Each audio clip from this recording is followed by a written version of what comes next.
Talking to yourself. Ever catch yourself talking out loud when no one's around? That's not a sign you're losing it. It's just your brain helping you out. Psychologists call it externalized metacognition, which is just the technical way of saying you're thinking out loud to think better. When you put words to your thoughts, your brain shifts into a more deliberate, organized mode of thinking, creating a kind of blueprint that helps you solve problems, remember information, and stay focused when your mind feels scattered. That's why athletes use self-talk in competition, and why children do it naturally when they're learning new skills. Even Einstein was known for mumbling to himself. So next time you catch yourself narrating your grocery list or muttering while you search for your keys, don't feel embarrassed. That's your brain doing exactly what it's designed to do.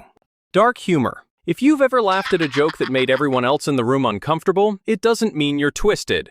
It might mean your brain is unusually sharp. Understanding dark or layered humor isn't simple. Your brain has to process the literal meaning, recognize the taboo or morbid angle, and then flip it into something absurd. That quick mental gymnastics takes advanced cognitive flexibility. It's not about being heartless, it's about solving a puzzle most people can't see. Researchers have found that people who enjoy dark humor often score higher on intelligence tests and actually show less hostility overall, which means giggling at a sick punchline might make you the brightest and most level-headed person in the room. Staying up late. So you find yourself up way past midnight while everyone else is sound asleep. That doesn't necessarily mean you have bad habits. In fact, researchers have found that night owls like you often do better on creative and problem-solving tasks. Those late-night hours give your brain a quiet playground. No distractions, no interruptions. Just pure mental space to let ideas connect in ways they don't during the busy daytime.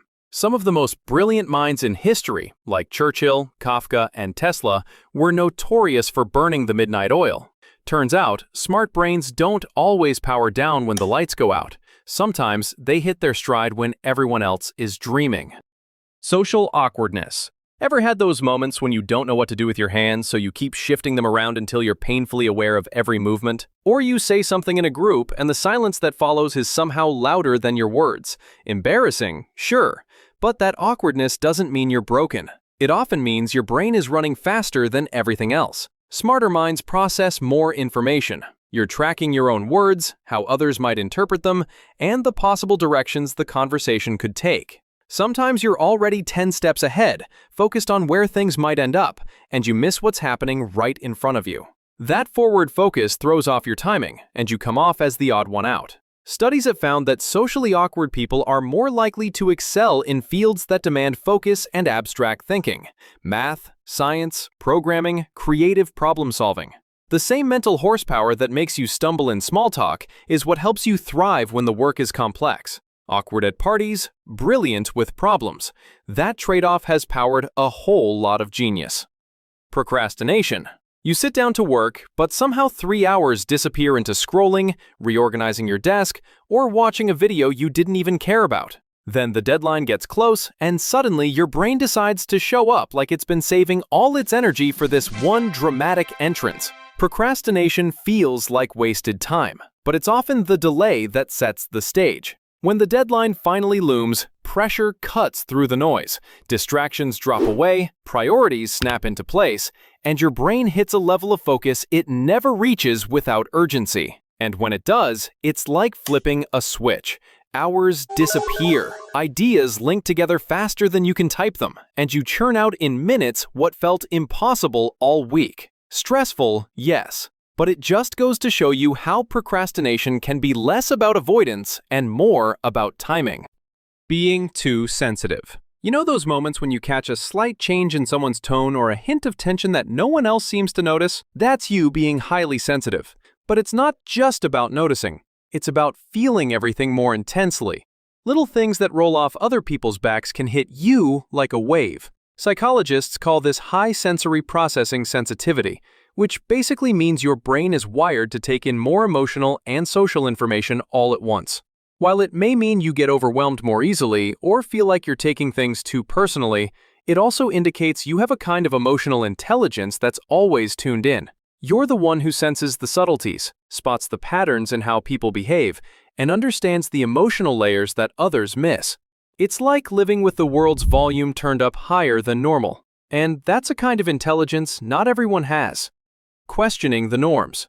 You see a rule, a tradition, or just the way things are done, and your brain instantly asks, why? Why does school start so early? Why do pajamas have pockets? Why do we clap our hands to show approval instead of doing literally anything else? That constant itch to question separates routine thinkers from inventive ones. Intelligent minds can't leave assumptions alone. They press, test, and tug at loose threads until the fabric shows its holes. History is full of progress that started with someone refusing to accept the obvious answer. From science to art to technology, the biggest leaps often came from people who simply wouldn't stop asking, but why? Overthinking. You fire off a simple email. Sounds good, thanks. And then spend the next hour worrying that the period at the end made you sound angry. That's overthinking in a nutshell. Your brain refuses to leave even the tiniest detail alone. The endless loop of what-if thinking is often a hallmark of a more intelligent brain. It's not just rehashing what happened. It's running mental simulations of what could happen, exploring every angle and potential outcome.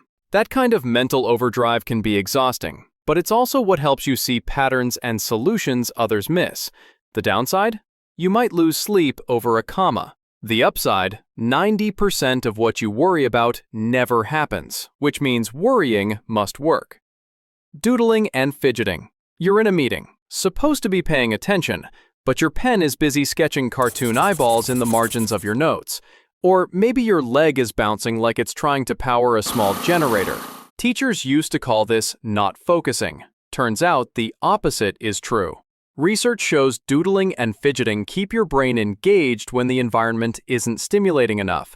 It's like giving your mind a side quest so it doesn't wander completely off track. Einstein twisted paper clips. Steve Jobs paced like a metronome. Your random scribbles and restless tapping? They're not proof you're distracted. They're signs your brain has surplus energy to channel. Strange obsessions. You dive into rabbit holes like you've been personally invited to the Mad Hatter's tea party. Maybe it's learning obscure facts about bands from the 80s, memorizing serial numbers on dollar bills, or mapping out conspiracy-level connections between characters in a TV show no one else even remembers. From the outside it looks pointless, even weird. But to your brain, it's fuel. Smarter minds crave stimulation, and sometimes the usual stuff, school, work, daily life, just doesn't cut it. Unusual hobbies give your brain puzzles to chew on, systems to master, and details to obsess over until patterns emerge. That drive to dig deeper, even into something trivial, is the same force that leads scientists, inventors, and creators to world-changing ideas. People say it's eccentric. Maybe it is. It hijacks your focus, consumes hours of time, and fills your head with details no one cares to know. But every so often, you're the one with the information everyone suddenly needs. Empathy for objects. You ate the last cookie because you were afraid it would get lonely if it sat there by itself. You can't throw out old socks without feeling like you're betraying them. And you name your car Susie and tell her she'll be okay when you take her to the shop. Psychologists call this anthropomorphism, projecting human feelings onto things that absolutely don't have them. For most people, it's a passing thought, but if your brain does it constantly, it's a sign you're wired to look for connection. That tendency is tied to high emotional intelligence. You're sensitive to signals, quick to empathize, and able to imagine perspectives beyond your own. If you can picture how your pillow feels, you can also imagine how another person might feel. Or dream up worlds where even the toaster has a backstory. That urge to care for cookies and comfort cars is the same one that fuels empathy, sparks creativity, and expands your imagination. Needing alone time. You like people, just not all the time. After a couple of hours of small talk, your brain feels like it needs to reboot.